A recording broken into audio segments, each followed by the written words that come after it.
So this month, our book of the month is actually not one that I'm suggesting to you because it's such a wonderful, uplifting book that will teach you how you should think. Rather, it's addressing something that is common in our culture that if you want to be more aware of, a false teaching and what it actually teaches and believes.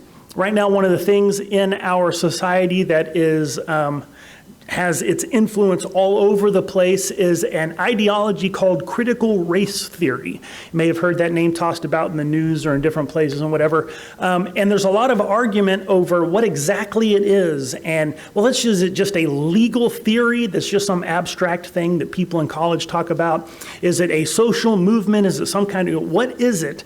Well, a lot of times people will accuse critics of critical race theory and go, you don't know what critical race theory really is.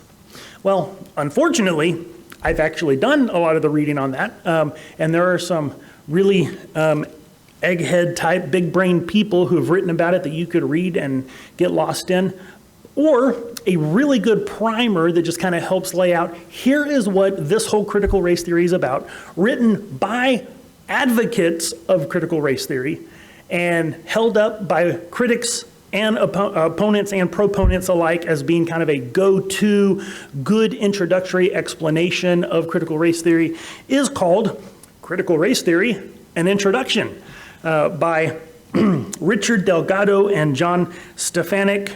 The one that I've read is the 3rd edition. They've actually come out with a 4th edition since then. I can't recommend it to you because I haven't read it. However, if this is something like, I hear this thing going on in society and culture, and I want to actually know what it is from the people who proclaim it, this is a good place to start. Critical Race Theory, an Introduction by Richard Delgado and Gene Stefancic. That little church on Liberty Hill, come praise the Lord, let your cup be filled. Raise your voices and we'll sing, let God's freedom ring from that little church on Liberty.